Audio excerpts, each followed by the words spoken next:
In this episode, we're going to deal with how the US Marshals caught Kaitlin, as well as Colin Strickland, his reaction to all of this. Hello and welcome to True Crime Rocket Science, the most authentic voice in true crime. So it wasn't rocket science the way that the US Marshals caught Kaitlin, and it also wasn't rocket science the way that she kind of got out of their grip with that sort of typo in terms of her birth date way back in Austin, Texas, right in the beginning. We know that the Marshals knew Kaitlin went to Newark Liberty International. We know what date that was. It was the 18th of May. And so we also know now that she went to an international airport for the reason most of us do, to catch an international flight. We also know that she was dropped off by someone. Who was that? Who dropped her off at the airport? That's still got to come to light.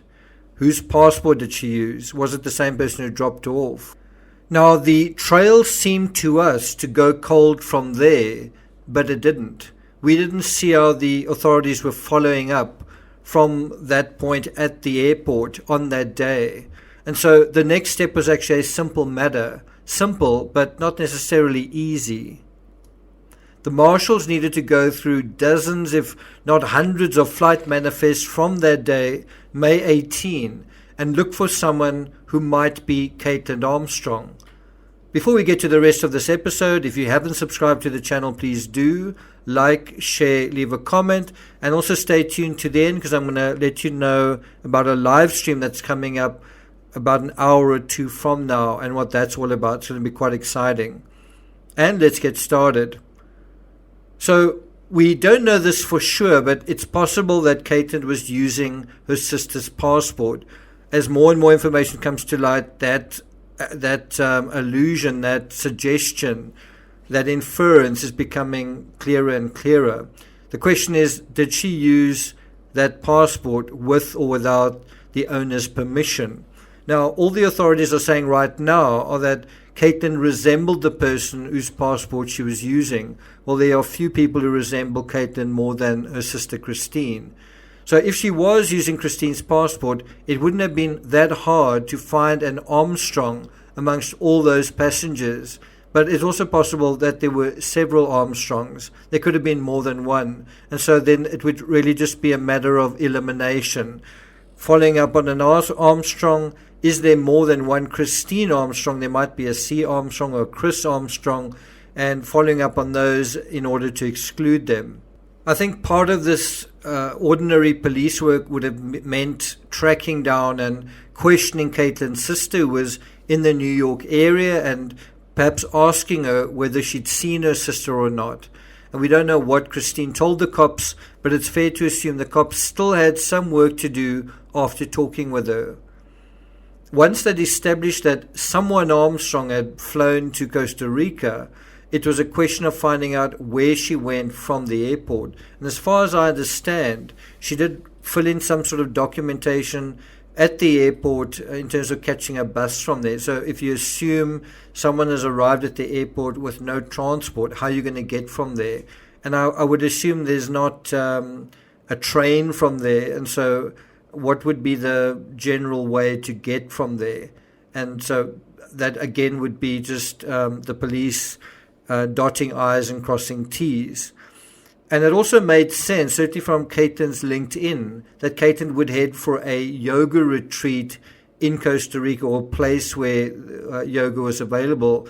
And as it turned out, there are hotels or surf resorts in Costa Rica that have yoga affiliated with them. And probably Kaitlin Googled this while she was still in America. As it turns out, in Costa Rica, there are a couple of yoga retreats. So Kaitlin could have flown to a country without an extradition treaty with the USA. Instead, she didn't quite go that far. According to the Independent, we've got some additional detail as well, that the authorities caught up with her at Don John's Surf Resort in Santa Teresa, which is a $17 a night hostel, fairly cheap, and yoga retreat in the popular surf resort of Santa Teresa that's about 170 miles west of the capital, quite far, on the Nicoya Peninsula. And as far as I know, you've actually got to catch a ferry to get there. There's a boat ride that's involved. It's about 275 kilometers, so it was quite a ways to go to get to this particular resort from the airport in the capital of Costa Rica. The vibe there at Don John's looks very relaxed. There's a photo of what looks like a surfer and somebody else holding up a surfboard with the words "relax to the max" on it. And I'm sure that's exactly what Kaitlin had in mind. The article goes on to say that Kaitlin gave the police, I think in Costa Rica, an alias which did not show up when traced through the country's immigration service. So it's possible that the local authorities followed up on clues and on all of this information to Don John's, spoke to Kaitlin, asked her for a name, and she then gave them an alias, but then provided her real surname. Now, if you think about it, she gave a name that wasn't her name, but her real surname. And doesn't that just suggest once again that the name that she gave was her sister's name and then her surname? And so the real surname officers matched to the international arrest warrant. And so that is how simple it was in the end to track Kaitlin down. The vibe of Don John's also broadly fits the vibe at the Haven, doesn't it? It's a sort of hippies on holiday, kumbaya, let's connect to the earth and each other setup.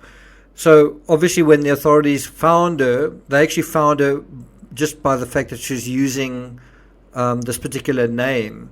If she'd given a different name, one wonders what would have happened there. And if she'd had a properly fake passport, what would have happened then?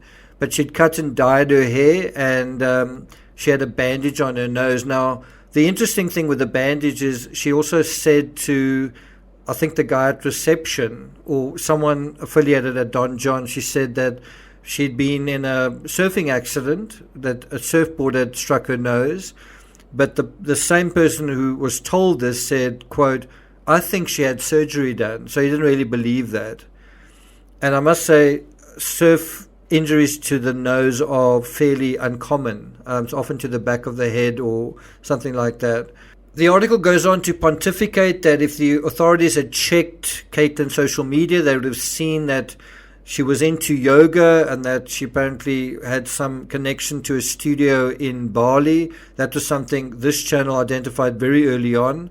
And I did think that Bali, Indonesia was definitely a place to check out and maybe exclude, teaching yoga. But the fact is, Kaitlin had also deleted all her other accounts. Besides the LinkedIn, all the other accounts aren't there. I don't think the Facebook account is active. I think it's there, but it's just not active. But I'm sure the authorities checked Kaitlin's, Colin's, and her sister's social media early on in the game.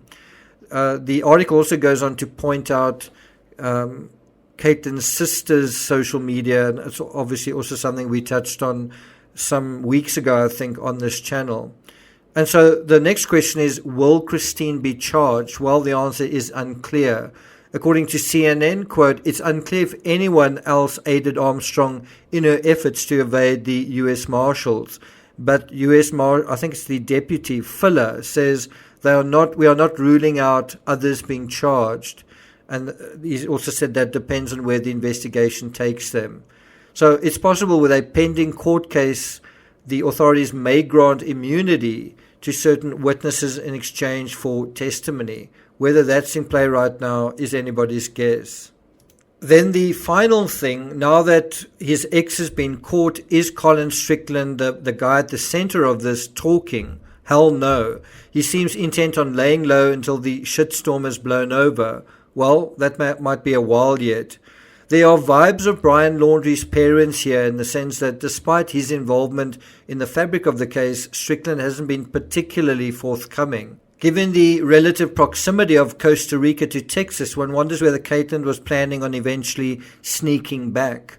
What we do know is Kaitlin was planning on making a living as a yoga instructor in Costa Rica with the proceeds from her Jeep, and if she kept her expenses in check, and if she started earning a little bit of a living teaching yoga, she may have had an okay life for a while in Santa Teresa.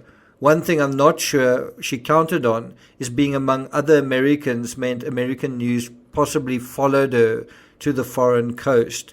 In the end, what followed her was the name Armstrong. You get the feeling Kaitlin was in Costa Rica thinking she was going to chill, reimagine what life was all about, and actually enjoy life. Well, she did for a little over a month. A jail cell is now waiting for her in Austin. It's going to feel pretty drab and cramped compared to this, and that's nothing more or less than she deserves. According to Fox News, when Colin Strickland was contacted, his response into the phone was, "Please F off." So I'm not going to take it further than that. I am going to follow this up with a live, probably about an hour to 90 minutes from now. So about 8:30 Eastern time, or watch this space. Thank you for listening, and I'll see you guys next time.